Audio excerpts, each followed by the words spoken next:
여러분 지금 이제 어디에서 이 유튜브를 보고 있든지 간에 하여간 이제 좀 익숙해지셔야 됩니다. 이제는 언제 어디에서나 하나님이 나와 함께하는 것을 연습하고 훈련할 수 있도록 하나님이 주신 기회이기 때문에 분명히 익숙하진 않아요. 익숙하진 않지만 그렇다고 해서 방치하거나 놓쳐버리면 이제 날아가 버리는 가라지밖에 안 되는 겁니다. 자, 우리가 하나님을 믿는다라고 할 때 하나님은 어떤 존재인가를 알아야 그 다음에 이제 제대로 믿을 수 있지 않겠습니까? 근데 인간이 어떻게 하나님을 다 알 수가 있겠습니까? 다 안다면 더 이상 이제 신이 아니죠. 그래서 종교적인 관점에 있어서 신의 존재 양식이라는 게 몇 가지 분류로 나눌 수 있는데, 뭐 여러 번 한번 들어봤던 그런 말들일 겁니다. 무신론, 이거 신이 없다는 거죠. 그러니까 무신론은 빼고 유신론 중에 이제 범신론, 이신론 이런 게 있어요. 범신론은 삼라만상이 신이다 그런 거죠. 그러니까 이 세상 모든 곳에 신이 내재했다 그런 이론입니다. 다신론이라는 것도 있는데 불교나 아니면 우리가 잘 알다시피 로마 신화 같은 거 그런 거죠. 애굽의 신들도 굉장히 많은데 이것도 다신론에 해당합니다. 범신론이라는 것은 신이 이렇게 자연에 다 내재되어 있기 때문에 자연신 뭐 이렇게 볼 수 있죠. 삼라만상이 다 신이니까. 그러니까 인격의 신이 아닌 개념이 강하고 범신론은. 그리고 다신론은 신이 많은데 인격을 갖고 존재하는 것입니다. 자, 인격이 있다라는 것은 뭐 착하다, 인격적이다 그런 말이 아니라 희노애락이라는 게 있다라는 거예요. 그래서 여러분 로마 신화 같은 거 보면 신들이 분명히 어떤 능력과 초월성을 갖고 있는데도 뭐 화도 내고 뭐 슬퍼하기도 하고 뭐 그런 거 있잖아요. 그 다음에 이제 이신론은 다이즘이라고 하는데 이 신이 세상을 창조하고 그 다음에 더 이상 세상에 개입하지 않는다 그런 이론입니다. 그러니까 인격 신이기도 하지만 간섭을 안 한다라는 취지에서는 뭔가 자연신에 더 가까운 성격이 있죠.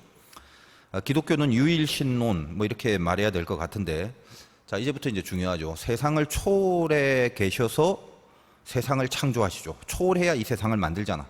그러니까 세상을 초월해 계셔서 세상을 창조하시면서 동시에 만드신 이 세상에 내재하는 인격 신, 그게 우리 하나님입니다. 근데 여기서 이제 생각할 점이, 자 이신론처럼 세상을 만들어 놓고 깔끔하게 은퇴하셔갖고 초월자로 존재하는 그런 게 아니라, 또 혹은 초월의 개념은 없이 막 이것저것에 죄다 들어가 있는 다신론적인 혹은 범신론적인 그런 성격만 있는 것도 아니죠. 그러니까 복잡한 이중성을 동시에 가지고 있는데 초월하시면서 동시에 내재하시는 존재, 이제 그게 하나님이다라는 겁니다.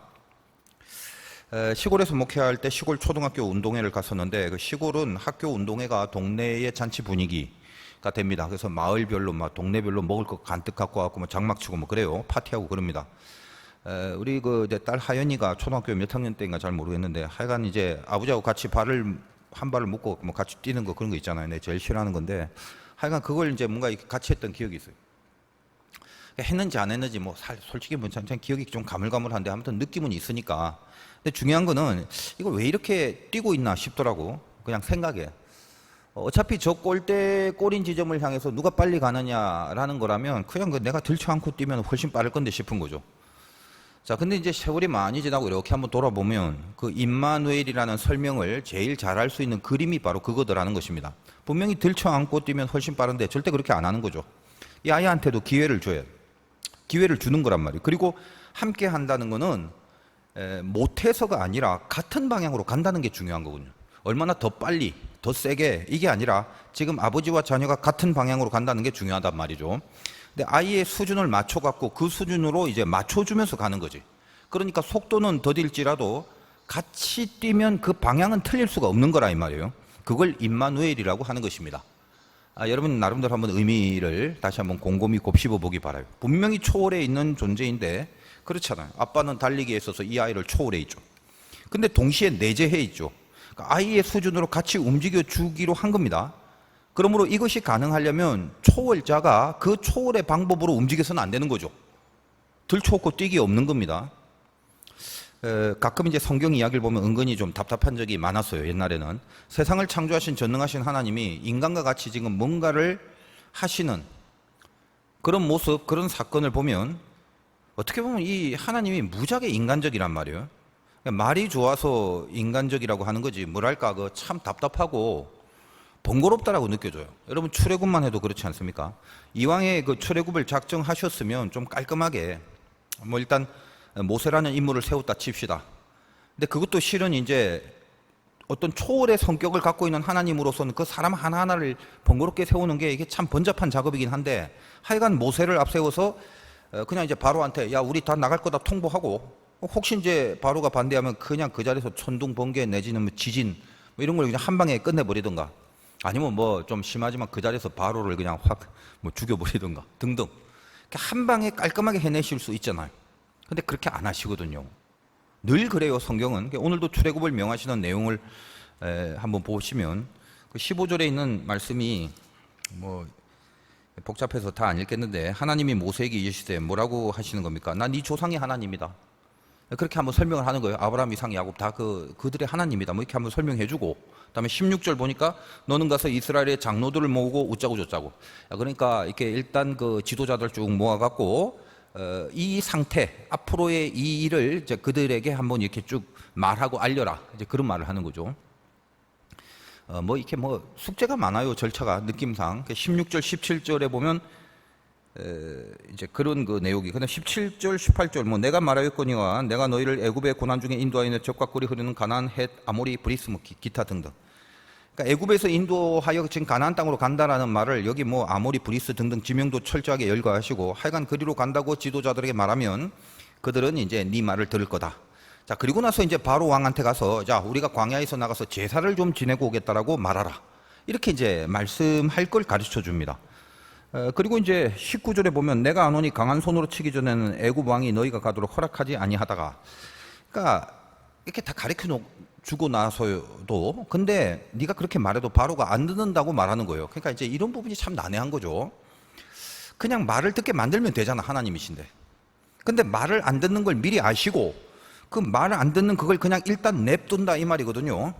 그리고 20절에 보니까 내가 내 손으로 애굽의 여러 가지 이적으로 그 나라를 친 후에야 그가 너희를 보낸다.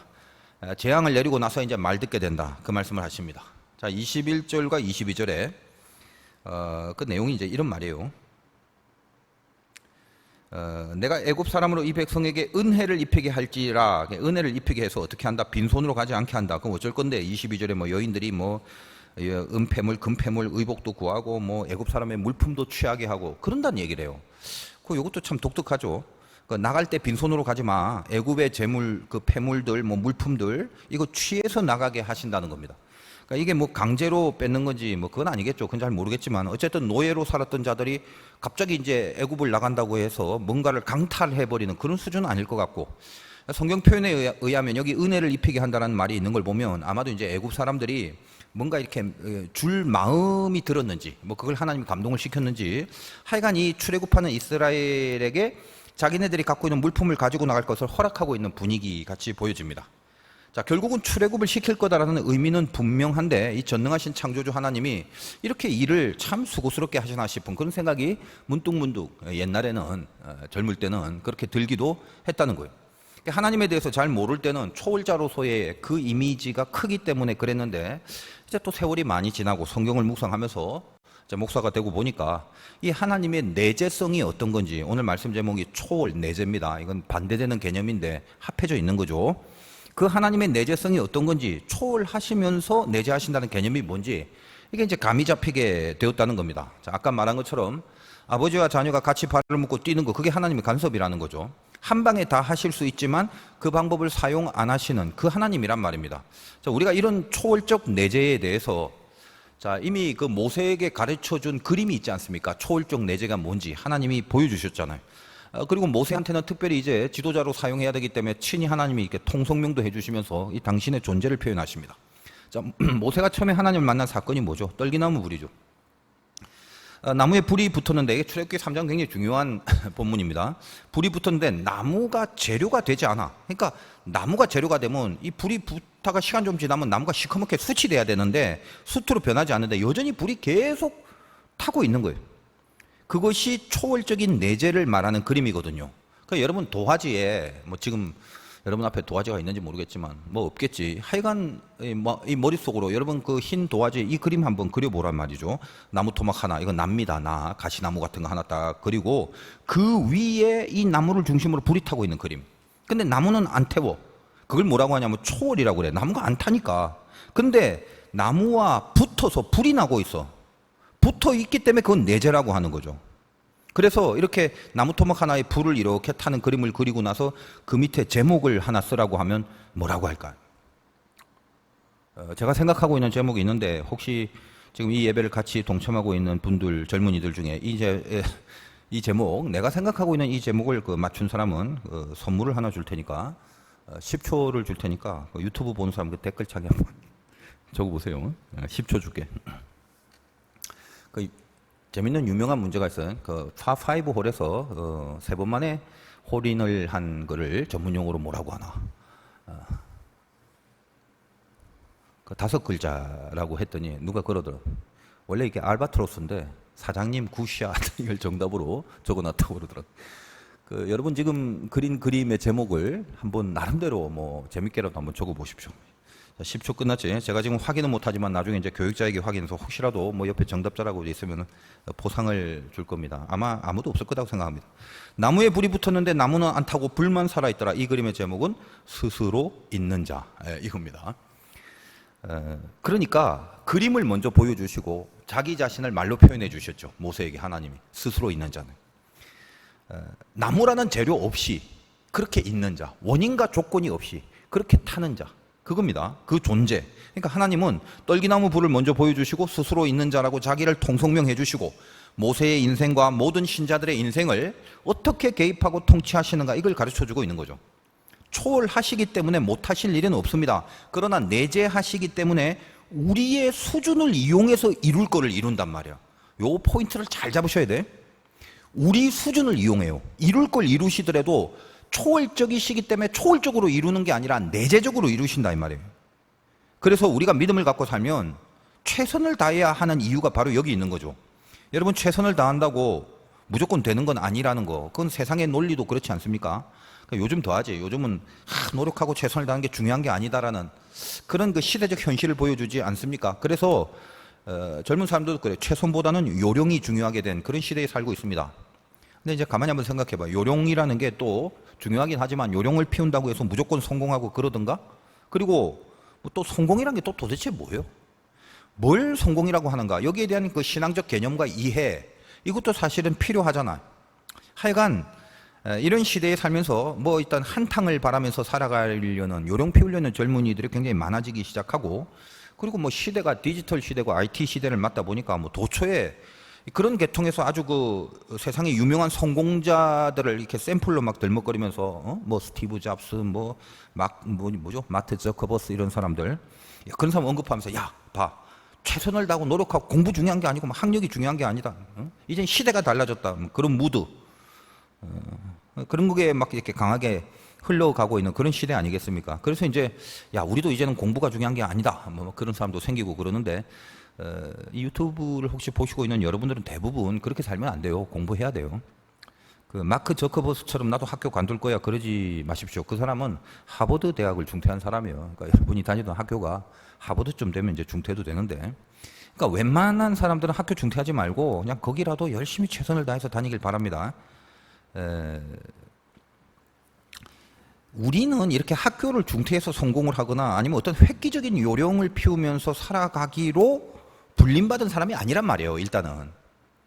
그러니까 우리는 늘 최선을 다해야 하는 건데, 아이고, 시대적으로 보면 지금 그 짓이 최선은 맞는데 참 미련하고 곰탱이 같은 짓인데, 그렇게 살면 어떻게 해요? 아무리 예수 믿는다고 해서 그럼 미련 곰탱이 같이 그렇게 계속 살아도 되는 겁니까? 뭐 그렇게 물을 수도 있죠. 물론 이게 미련하게 막 어리석은 짓만 골라서 선택하면서 살라는 말이 아닙니다. 그게 신앙이 아니죠. 무슨 말이냐면 자기 수준에서 최선을 다하란 말이에요. 단지 우리는 믿음이라는 걸 갖고 있잖아. 이게 더 중요한 건데 가시나무 같은 존재인데 이게 사그러지지 않는 거야. 그러니까 초월하신 하나님이 내재를 하여 운명을 같이 하는 그런 인생이라는 걸 믿으라는 겁니다. 고로 최선을 다하는 것 자체가 내 수준에서 최선을 다한다면 그건 결코 하나님 보시기에 어리석은 것이 아니고 내 수준에서 최선을 다하는 것이 하나님이 불이 함께하는 조건이 될 수 있다는 말을 지금 이 모세를 불러내시고 우리들에게 이 메시지를 주신 어떤 하나님의 마음이 여기 지금 흘러가고 있습니다. 조금만 더 얘기를 해보자면 여러분 당하고 있는 사건도 있고 만나는 사람도 있고 얼마나 많습니까? 모든 사람이나 사건의 관계에 있어서 그 내재하시는 하나님을 잊어버리지 말고 살아가는 거예요. 이게 최선이에요, 최선. 그러니까 요셉 한번 보세요. 자기 전체 운명을 어떻게 알았겠습니까? 옛날에 꿈만 꿨죠. 뭐 해달별이 저라는 꿈. 그게 뭔지. 세월이 한참 지난 후에 나 이해가 되잖아요. 그 꿈 보면서 야, 나 나중에 애굽의 총리 대신 될 거야. 꿈도 못 꿨잖아요. 그런 생각 하지도 않았다고. 그냥 꿈을 꿨는데 뭔지는 몰라. 근데 나중에 한참 모든 걸 겪고 나서 이해를 하게 됩니다. 총리가 되어서 천하를 호령할 줄 알았더라면 형들한테 붙들려갖고 뭐 웅덩이에 빠져 죽음을 당할 때 그 뭐가 두렵겠어. 야, 나 좀 있으면 총리 대신 될 건데 뭐 아싸 뭐 여기서 잠이나 한 삼 자자 뭐 이럴 수도 있었겠고 뭐가 두렵겠어. 뭐 억울하게 감옥살이 할 때 누명 쓰고 뭐가 괴롭겠어요. 근데 뭐다? 모른단 말이지. 여전히 자기는 가시나무 같은 존재였잖아. 그래서 시편에 보면 요셉의 감옥 생활에 대한 표현이 어떻게 리얼하게 나와 있냐면 그 발이 착고에 상하여. 그러니까 이 감옥살이를 하고 뭐 있다 보니까 발에 쇠를 붙여놔갖고 이게 비벼지니까 그 뭐 영화 같은데 보면 노예들 막 그 발목에 막 피 질질 나고 그런 거 있잖아. 그러니까 살점이 떨어져간 고통이 있었다는 거예요. 그 다음에 그 표현에 보면 몸이 쇠사슬에 매인 것 같다. 그래서 몸이라는 것의 관주를 보면 혼이라고 돼 있단 말이에요. 그러니까 육신의 통증을 말하는 게 아니라 혼이 쇠사슬에 묶인 것 같은 그런 정신이 나가는 경지에 있었다는 거예요, 요셉이.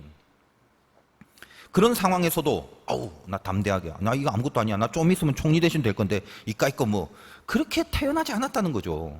그렇게 태어날 수도 없고 한마디로 뭐다? 하나님 앞에 약속을 받은 사람이고 하나님 믿는 자녀지만 한마디로 죽을 맛이는 굉장히 고통스러웠단 말이에요. 그런데 거기서 뭐다?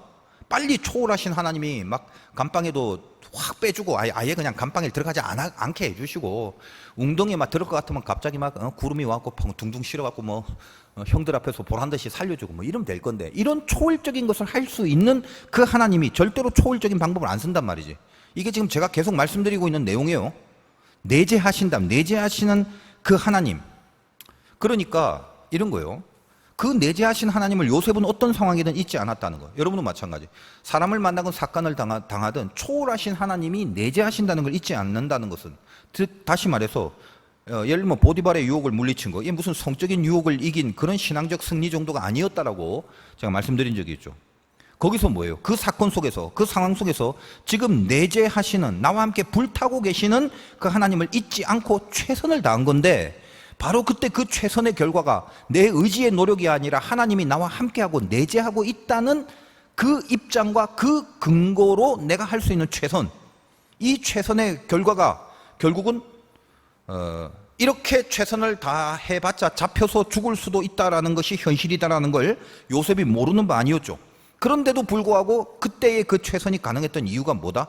내재하시는 하나님의 불, 그걸 돌이키거나 이렇게 고개를 돌리거나 그걸 잊어버리거나 그걸 잘라내거나 끊어내거나 그러지 않았다는 거예요. 끝까지 그 하나님의 불을 보고 있었던 겁니다. 그래서 고통도 염두에 두고 망할 것도 염두에 두고 죽을 것도 염두에 뒀지만 그 고통과 갈등 속에서도 이 불만큼은 꺼트리지 않는 이 내재하시는 하나님을 잊지는 않는 그 삶을 간간히 간신히 그렇게 참 안타깝고 안쓰럽지만 그래도 끝까지 그 길을 빗나가지 않고 걸어갔던 그런 모습이란 말이에요. 그게 사실 우리 신앙이에요. 그러니까 그 내재하신 하나님이 드디어 이제 초월적인 방법으로 그 요셉의 수준과 그리고 그분도 갖고 있는 희노애락을 다 동원하시고 고통도 느끼게 하시고 슬픔도 느끼게 하시고 이렇게 버무려지게 하시면서 인간의 방법과 모든 인간의 번거로움을 다 이용하시사 이 요셉의 인격과 인생을 통해서 그를 천천히 그 자리로 이끌어 가신 거다라는 그 말입니다. 한 방에 훅 뛰어갖고 총리 대신의 자리에 턱 앉혀놓지 않는단 말이에요. 그럴 수 있으신 분이. 물론 이제 거기에는 애초부터 하나님이 작정하신 약속과 의도가 있었지 않습니까? 여러분 나중에 그 형들이 찾아왔을 때 그 요셉의 그 고백을 보면 우리가 알 수 있잖아요. 이스라엘과 애굽의 흉년을 막아서 죽이지 않게 하시려는 그런 큰 그림을 하나님이 그리시고 그 방향으로 이끌어 가시지 않습니까? 우리도 인생을 큰 그림을 하나님이 그려 놓으셨어요. 그리고 그 방향으로 지금 이끌어 가시는데 요셉 같은 경우는 마찬가지입니다. 요셉이 보디발의 유혹을 받았을 때 옷을 벗어 던지고서라도 그 자리를 뛰쳐나가서 이겨낼 수 있었던 그 사건은 하나님이 바라보시기에는 하나님의 그 큰 그림을 향한 방향, 아까 아버지와 자녀가 발을 묶고 같은 방향으로 가야 되는 게 의미라고 그랬지. 그러니까 하나님이 그린 그 그림을 향한 방향에 부합하는 같은 방향을 향한 요셉의 최선이었다라고 하나님이 평가를 하신단 말이에요. 그냥 단순히 성적 유혹을 이겼다라는 걸로만 끝나는 게 아니라 어차피 우리 생각에 총리 만들 거면 아까 말했다시피 한 방에 우뚝 올려주면 얼마나 좋아. 근데 절대로 하나님은 그런 방법으로 역사하신 적이 없습니다. 초월자시지만 내재의 방법으로 하신단 말이에요. 그러면 나비 효과라고 알잖아요. 나비 한 마리가 뭐 북경인가 어딘가에서 날갯짓 했더니 그 바람이 추추추 해갖고 지구 반대편에 큰 태풍이 일어나더라.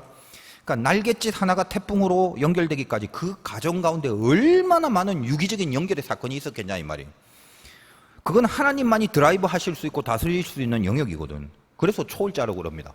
인간이 그걸 어떻게 알아요? 그러나 하나님은 그 태풍을 이 작은 나비 날개를 사용하셔서 그 수많은 과정과 코스를 다 섭렵하시고 일일이 개입, 간섭, 다스리시고 통치하시사 그래서 태풍을 만들어내시는 분, 이게 내재하신 하나님이라는 거예요. 그러니까 나비의 날갯짓 하나가 절대로 이게 하찮거나 사소한 게 아니란 말이지. 하나님이 봤을 때도, 우리 인생도 그렇고. 그러니까 우리가 신자로서 최선을 다해야 된다고 얘기할 때 이게 어떤 최선인지 감이 잡혀야 돼요. 그 믿음이 좋다라는 말이 뭐예요? 믿음이 좋다라는 말은 쉽게 말하면 맡긴다는 걸 말하는데, 근데 가만히 보면 그래요. 맡긴다라는 말을 하면서 맡긴다는 것이 자기 게으름의 도구로 사용되면 안 되죠. 가만 보면 막 귀찮고 게을렀고 에라이 모르겠다. 하나님 알아서 하세요. 뭐 그렇게 하고서 이걸 믿음이라고 스스로 착각을 하거나 그렇게 믿고 싶은 사람이 굉장히 많단 말이지. 자기 옷을 벗어 던지는 자기 최선이 하나도 없이 그냥 뭐 맡긴다는 둥, 믿는다는 둥, 그런 거짓말하면 안 되는 거예요. 초월하신 분이 내재하실 수 있는, 이 땅은 3차원인데 3차원을 넘어선 초월자가 이 땅에 내재하실 수 있는 이 3차원의 수준을 우리 안에서 반드시 이 수준을 지켜나가야 된단 말이에요. 그러므로 여기 이 예배에 동참하는 젊은이들은 학생들도 좀 많은데, 그러면 공부도 열심히 하고 또 일도 그런 차원에서 열심히 해야 된단 말이죠. 세상 사람들이 성공을 목표로 하는 그게 아니라 우리는 우리 차원에서 이 영적인 최선, 공부도 열심히 하고 일도 열심히 해야 돼요. 근데 안 믿는 사람은 어때요? 안 믿는 사람은 그렇게 열심히 하면 어느 정도 자기가 원하는 성공은 아마 할 확률이 많습니다. 물론 또 열심히 해서도 실패하는 경우도 허다해, 이 세상 사람도. 근데 안 믿는 사람들은 그들이 성공을 하든 실패하든 그 하나님하고 아무 상관이 없죠. 잘 되면 지가 잘해갖고 그런 거라고 뿌듯해하고 교만할 거고, 못 되면 아유 재수가 없어서 원망하고 운명 비관하고 막 절망하고 그러겠지. 그러나 믿는 사람들은 어때요? 동일하게 열심히 해서 자기가 원하는 결과가 주어질 수 있어요. 믿는 사람도. 그죠? 근데 또 전혀 열심히 했는데 마음에 안 드는 결과가 주어질 수도 있다고. 그리고 또 반대로 그냥 어떤 사정 때문에 혹시 열심히 못했더라도 난데없이 어떤 길이 열리거나 혹은 자기 생각보다 훨씬 더 좋은 결론을 얻기도 합니다. 또 물론 이제 실패하는 경우도 있긴 있겠지. 그러니까 중요한 게 뭐냐면 되냐 안 되냐, 실패냐 성공이냐, 그런 거로 자기 인생을 평가하지 않는단 말이에요. 믿는 사람들은. 평가는 하나님이란 말이에요. 그러니까 하나님이 평가하는 기준이라는 게 따로 있어요. 이건 세상에는 없는 거래요. 하나님이 평가하는 기준이 따로 있다. 그래서 신자들은 자기 자신이 자기를 평가하는 기준도 하나님을 따라서 해야 돼. 내가 나를 평가할 때도 나 이거 좋아, 뭐 때문에 좋은데? 쟤도 좋아하니까. 그게 아니라 저 세상이 그걸 바라니까. 그게 아니라 하나님이 평가하는 뭔가를 내가 알고 있기 때문에 그 기준에 따라서 나를 평가해서 내 자신도 이게 좋다라고 평가할 수 있는 이 하나님의 채점 방법이 우리에게도 있더라, 또 있어야 된다라는 거예요. 자기가 알아요. 자기가 우리 안에 그래도 은혜가 있기 때문에 자기 상태를 하나님이 어떻게 평가하고 계시는지. 그래서 우리는 어때요? 잘 되면 그 영광으로 돌리고 감사하고 겸손하게 살고, 또 잘 안 되면 하나님의 어떤 다른 뜻이 있다는 걸 알고 믿고 있기 때문에 좀 실망할 수는 있어도 절망까지는 안 가는 거죠. 그러니까 우리의 최선이라는 것은 어떤 결과를 보장받는 수단이 아니라 과정을 결정하는 수단이 된다는 사실이에요. 열심히 최선을 다했는데 자기가 바라는 대로 안 됐어? 그럼 그게 실패야? 아니란 말이에요. 그 과정에서 하나님의 평가가 반드시 있거든. 그러니까 그 과정에서 하나님의 평가인 거기에 합격되면 그게 영광이고 성공이라는 거, 그 개념을 평생 살아가면서 분명하고 확실하게 두고 살아가야 하거든. 이게 신자예요. 신자. 여러분 생각해봐요. 들풀도 입히신 하나님이라며, 세상을 창조하신 전능하신 하나님이 우리들의 어떤 결론을 보면서 맘 졸이고 계실 것 같아요. 이놈이 잘할까 못할까? 이게 될까 말까? 생각을 해보라고. 물론 하나님도 인격이니까 마음을 졸일 수가 있어요. 그러나 결론을 통해서 뭔가를 결정할 거라면 전능하신 하나님이 그 결론 다 해주시면 될 거 아니에요. 뭐가 걱정이에요? 하나님이 맘 졸이실 필요가 어디 있어? 본인이 전능자인데. 근데 전능하신 하나님이 왜 그 인격 가운데 가슴 졸이고 슬퍼하고 눈물 흘리며 졸이고 그렇게 우리를 바라보실까? 결론이 아니란 말이에요. 결론은 늘 하나님이에요. 그건 하나님의 소관이에요. 그 결론을 방향으로 이끌어 가실 때 거기서 바로 그 방향에 최선을 다하는 거, 그거를 통해서 네가 나의 불을 잊지 않았구나 라고 채점을 하신다는 거예요. 네가 지금 이 과정을 겪어갈 때 나와 함께 묶여서 가고 있다는 걸 잊지 않고 지금 달리고 있구나. 이거. 그럴까 그러지 않을까 때문에 가슴 졸이고 있는 거지. 이 예의 마지막이 무슨 실패냐 성공이냐 어떤 결론이 주어지냐, 이건 하나님의 관심사가 될 수 없단 말이에요. 왜? 이건 다 하나님이 알아서 해주실 수 있는 전능하신 하나님의 소관이잖아요. 뭘 채점하느냐를 분명히 알아야 돼. 신자들이. 이거 모르고 살아가는 사람들이 수두룩빽빽해요.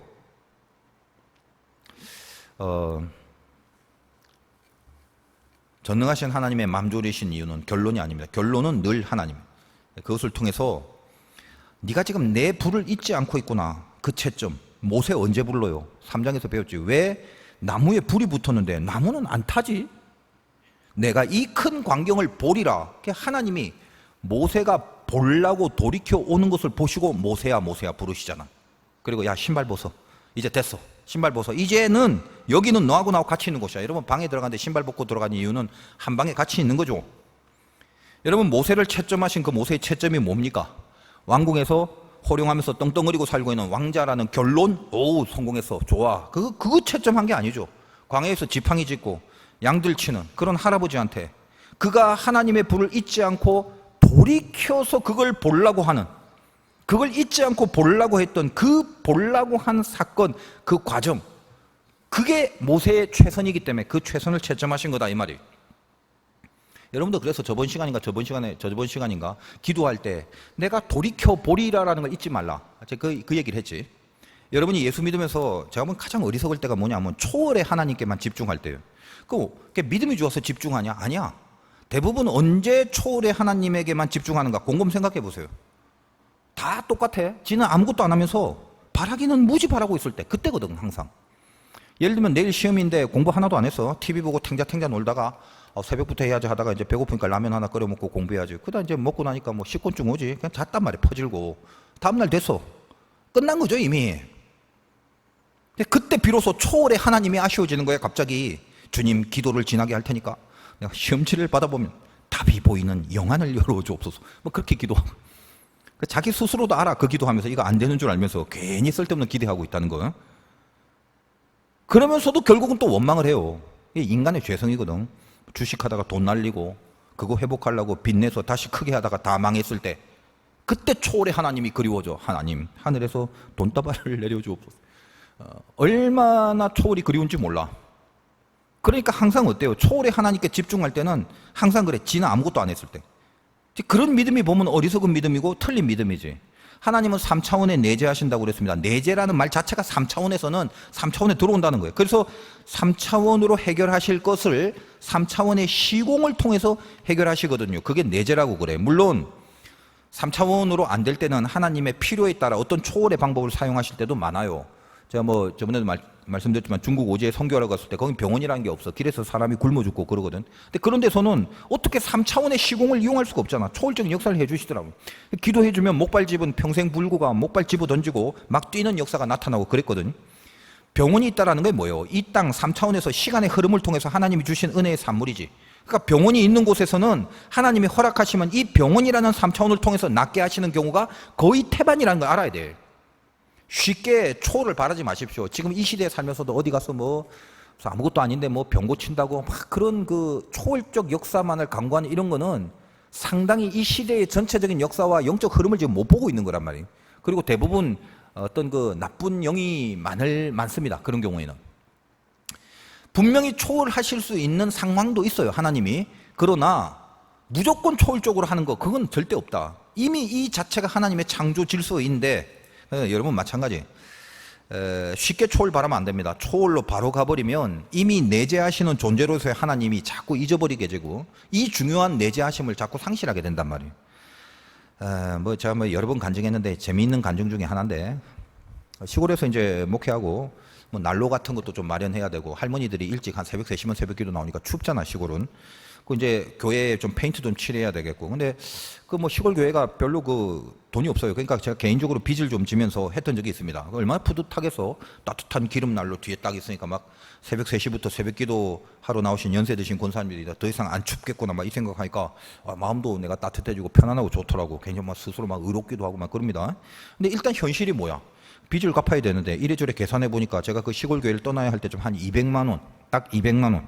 그걸 갚아야 될 시점이 온 거예요. 마음이 조급해지는데 속으로 생각을 했어요. 염치 없으니까 이제 기도는 못 하고, 주님, 제가 쓰려고 빚진 것도 아니고 그냥 은혜의 마음으로 제가 한 번 이렇게 질렀는데 이 정도는 이제 좀 갚아 주셔야 될 때가 되지 않았습니까? 근데 곤란합니다. 지금 이렇게 점점 압박이 쪼여지고 이제 시간이 다가오는데 좀 주시면 안 될까요? 그런 생각을 했어요. 기도는 안 했고 기도는 못 하겠더라고. 여러분 200만 원이면 지금하고 달라요. 뭐 많으면 많고 적으면 적은 돈이겠지만 그땐 내가 그 뭐 30대 젊었을 때고 시골에서 그냥 목회하니까 사정 뻔하잖아요. 어디 또 손 벌릴 때도 없는 그런 젊은 시절이었고, 그래서 뭐 이래저래 뭐 막 굉장히 급하고 닥치면 어떻게든 뭐 구할 수는 있겠지만 당장 굉장히 애매하더란 말이지. 어쨌든 뭐 다 빼고 제가 이제 시골에서 목회 그만두고 인천으로 이제 올라오면서 기도원에 기도하러 갔습니다. 저 경상도에 3일 만에 3일 동안 이제 기도하러 갔는데 3일째 되는 날 동굴 안에 기도를 하는데 갑자기 들어가는데 그 동굴 너무 더러워서 나옵니다.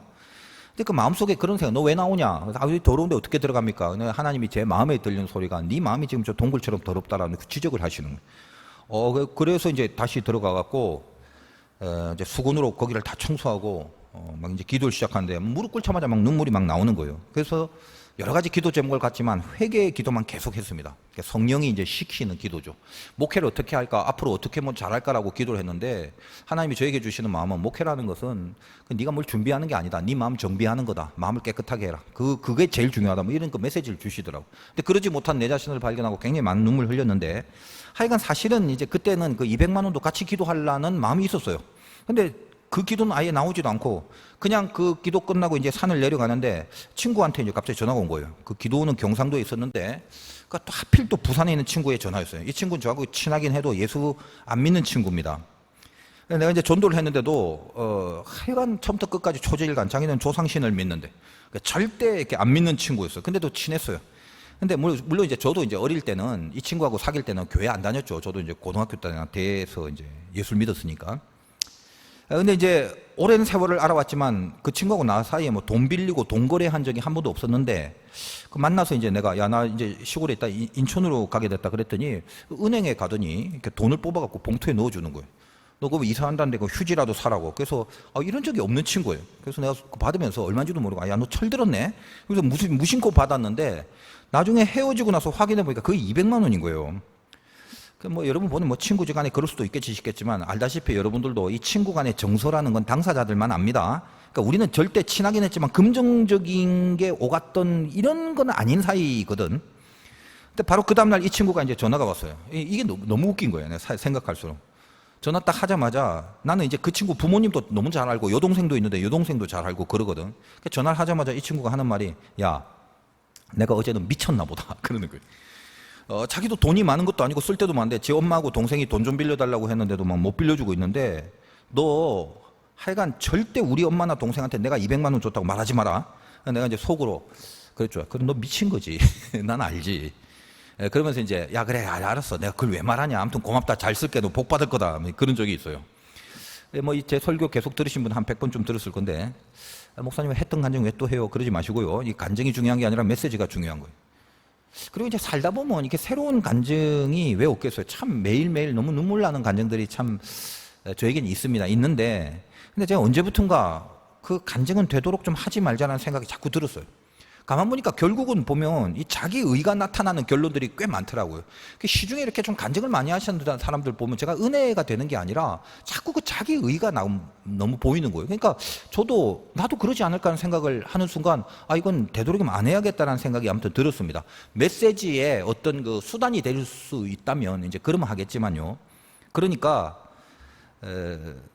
했던 간증은 다 들었기 때문에 그래서 이미 아는 거니까 이제 그냥 또 해도 제가 마음이 더 편한 거예요. 제가 200만 원 빚진 게 뭐 죄진 게 아니잖아요. 오히려 좀 의로운 동기로 한 건데 그러면 하나님의 사정을 좀 봐주시지. 그냥 뭔가 이렇게 초월적인 방법으로 하늘에서 갑자기 뭐 봉투가 뚝 떨어지면 얼마나 깔끔해. 근데 그렇게 안 하신단 말이에요. 초월적인 하나님이 내재적인 방법으로 그분의 초월성을 드러내시잖아요. 이게 삶이에요. 자, 내가 산에 기도하러 가게 하시고 그것도 경상도에. 근데 회개 기도를 시키시고 눈물을 흘리게 하시고 그런 와중에 하나님은 정확하게 내가 내려가는 그 시간에 맞춰서 친구에게 나에게 전화할 마음을 주시고 그리고 은행에서 돈을 찾을 마음을 준 거. 그리고 그것이 하나님이 그 3차원의 인격 안에서 그 친구의 생각과 감정을 통해서 초월적인 내재적 역사를 하신 거죠. 그걸 제가 어떻게 확인할 수 있어요? 그 다음날 전화 왔잖아. 임무 다 끝나니까 내가 미쳤나 보다. 그 전날에 자기 생각을 넘어선 어떤 감동을 초월해 하나님이 내재적으로 개입하신 거다 이 말이에요. 하나님이 이렇게 일하신다는 거예요. 출애굽이라는 게 이미 하나님의 큰 그림이고 거기에서 초월적인 내재자로 간섭하시고 있는 거거든요. 여러분 창세기는 찾기 쉬우니까 창세기 15장 12절을 봅니다. 이 출애굽의 역사에 대한 약속이 이미 그때 나와요. 아브라함에게. 창세기 15장 12절에 해질 때 아브라함에게 깊은 잠이 임하고 큰 흑암과 두려움이 그에게 임하였더라.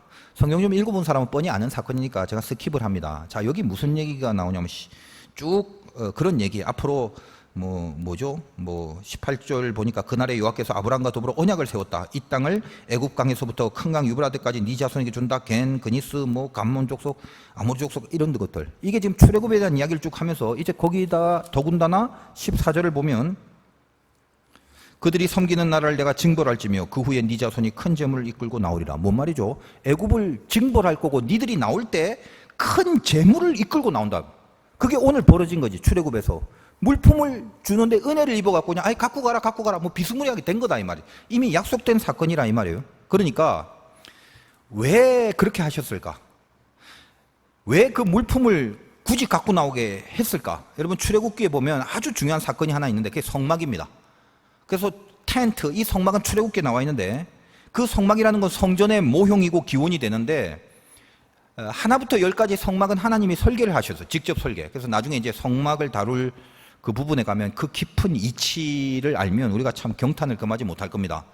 그냥 내 생각엔 그렇다는 거야. 여러분은 이제 경탄을 금하지 않을 수도 있는데. 그러니까 하나님은 이 가나안이라는 방향을 마치 운동회 때 아버지와 자녀가 발을 묶고 갔듯이 그렇게 약속의 땅을 향하여 가는 거겠죠. 그래서 그 과정에서 성막을 만들 것을 계획을 하시고 애굽에서 가져나온 물품을 통해서 만들게 하시는 거예요. 그럼 그들의 최선이 뭐죠? 이제 그들이 해야 될 최선이 뭐겠어요? 그 가나안 땅으로 가는 기간 내에 하나님의 큰 그림과 약속으로 이끄시는 그 목적들, 성막을 만들고 가나안으로 진군하고 이런 것들, 거기에 매일매일 매번 같은 방향의 마음을 갖고 하나님의 불과 같이 있어야 된다 이 말이에요. 그게 그들의 최선이죠. 근데 가나안은 어디 있어? 지도 찾아서 계산하고 있는 거, 이게 그들의 최선이겠어요? 앞으로 먼 미래에 이렇게 될 거를 막 견적내면서, 아니면 야 이거 가만히 보니까 지도 보니까 이 위쪽으로 걸어가면 한 10일 걸린다. 뭐 하려고 이걸 바다를 건너갖고 이렇게 가게 하냐고. 저 불기둥과 구둥길이 왜 이렇게 이 기타 등등. 야 좀 요런 것 합시다. 요런 것. 그래서 이스라엘 백성들이 하나님 앞에 요런 것 하자고 그렇게 데모하고, 그런 게 그들의 최선이겠습니까? 아니죠. 뭐가 최선이에요? 불기둥과 구름기둥을 끝까지 따라서 모든 노종 중에서 하나님이 만들려고 하는 성막을 자기들이 가지고 나오는 그 은혜를 입었기 때문에, 물품을 갖고 나오는 은혜를 입었기 때문에 그곳으로 성막을 만들고 그 성막을 중심으로 놓고 하나님이 가려는 방향으로 가야 하는 거죠. 하나님이 빨리 가라고 그랬어요? 뛰어가라고 그랬어? 그냥 바르게 따라서 바르게 가라고, 불과 함께 가자. 그게 최선이잖아요. 하나님이 그 부분에 채점을 주는 거지. 누가 빨리 거기에 들어갔나가 아니라. 근데 이스라엘이 잘 보세요. 성막을 만들라고 가져 나오게 한 그 은혜의 금품으로 뭘 했죠? 그걸로 금송아지를 만들어 섬겼단 말이에요. 아직 도착해야 될 꼬린 지점이 저 앞에 있는데 뭐하고 가냐면 아버지하고 발 묶고 뛰다가 중간에서 아버지 그만합시다. 그냥 저 트로피 지금 여기서 주세요. 그냥 여기서 할게요. 여기서. 자, 이걸로 만족입니다. 여기까지입니다. 그냥 트로피만 주세요. 지금 그거죠. 하나님이 무슨 금을 못 만들어요? 금 트로피가 없어요? 하나님이? 만나와 메추라기와 반석의 생수를 주시고 신발이 헤어지지 않게 해주시는데, 그 초월적인 존재가 지금 내재하셔서 이 땅에 성막을 만들고, 이 성막도 3차원의 공간 속에 4차원을 투영한 모형이요 그림자라고 그래요. 이 3차원의 성막을 만들고 끝까지 발을 함께 묶어갖고 약속을 향해 가자고 하는데, 그 가는 동안 기쁨이고, 가는 동안이 기쁨이고 영광이고, 그 가는 걸음 자체가 목적인데, 아버지가 들고 안고 뛰면 1등이죠. 근데 그게 중요한 게 아니라서, 그래서 함께 하자는데, 근데 믿는 자들이, 우리가 이스라엘 백성이 그만합시다. 그냥 여기 금 그어주세요. 하나님은 여기까지만 해주세요. 내가 바라는 여기까지. 지금 그러고 있는 거죠. 그래서 40년 오래 걸리는 거예요. 여러분의 최선이 뭔지 한번 생각해 보세요. 세상은 가만 보면 여러 가지로 그 인간의 최선을 유발시키기 위한 동기부여를 많이 합니다. 근데 대강 뭐 이 세상에서 최선을 다하자라는 그 세상적 동기부여의 뭐 여러 가지 그 내용들, 뭐 심리적 요법, 정신적 요법, 뭐 마인드 컨트롤, 뭐 기타 등등 이런 것들 제가 이렇게 쭉 한번 보면 모든 세상적인 방법의 동기부여의 밑바닥에 있는 힘이 뭐냐면 도끼더라고, 도끼. 자, 그 도끼는 뭐다? 일단 남을 밟아야 돼. 남을 앞서야 해. 그래야 내가 선두에 설 수 있으니까. 그러나 신자들의 최선은 그런 경쟁이 아닙니다. 하나님을 믿는 믿음입니다. 고로 예수 믿는 사람들은 하나님을 믿는 믿음이라는 것이 밑바닥에 있기 때문에 예수 믿는 자에게 있어서 유일한 경쟁자는 자기 자신뿐이에요. 자기를 쳐서 복종시키는 그 경쟁을 해내야 하는 것뿐입니다. 그게 가능할 수 있으려면 초월적인 하나님의 그 내재하심을 느끼면서 살아야 된다는 거예요. 무슨 말이죠? 모세처럼 늘 그 광경을 보면서 해야 돼요. 나는 가시나무 떨기가 아무것도 아닌데 왜 이렇게 불이 안 꺼지고 있지? 이 불이 스스로 타고 있는 게 이게 내 운명이고 내 존재구나. 고로 지금 내가 해야 될 게 뭐야? 가시떨기와 같은 수준이지만 이 불을 꺼뜨리지 않고 늘 그걸 보려고 하는 거예요. 아시죠? 이게 여러분이 그런 의미에서 기도할 때 불을 봐야 돼요. 나는 가시나무인데 아무것도 없는데 그렇지 않으면 뭘 갖고 있어요? 여러분들이 이 험난한 세상 뭘로 살라? 돈이 많아? 학벌이 좋아? 뭐 잘생기긴 해? 이쁘긴 해? 다 이쁘고 잘생겼네. 아는데 그냥 한번 해본 소리예요. 내 자신을 보니까 그렇더라고. 아무것도 없어요.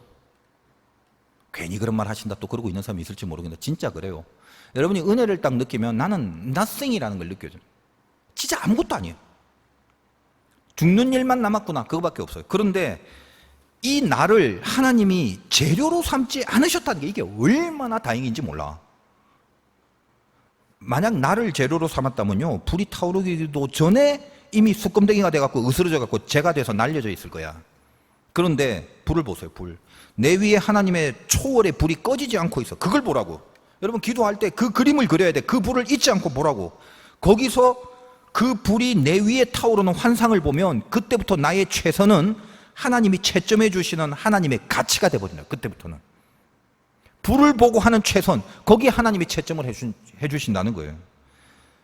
지금 여러분들이 어디에서 예배를 드리는지 몰라도 더운 날 기도할 때 단 5분이라도 기도할 때 기도 중에 불을 보고 안 그래도 더워 죽겠는데 불까지 나 이열치열일 땀나게 기도를 하시기 바라요. 날씨 더우니까 불 보기가 얼마나 쉬워.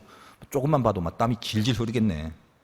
꼭 기도하시고 여러분이 이 초월과 내재의 하나님이 어떤 분인가를 다시 한번 마음속에 각인하시고 든든해 하시고 여러분의 최선이 어떤 의미에서든지 간에 아무것도 아닌 것 같아서도 하나님 안에서 얼마나 큰 가치며 또 뭐라고 해야 될까? 위대한 영광인가? 이걸 잊지 마시고 영적인 최선을 다하시는 은혜가 있으시길 주님의 이름으로 축원드립니다.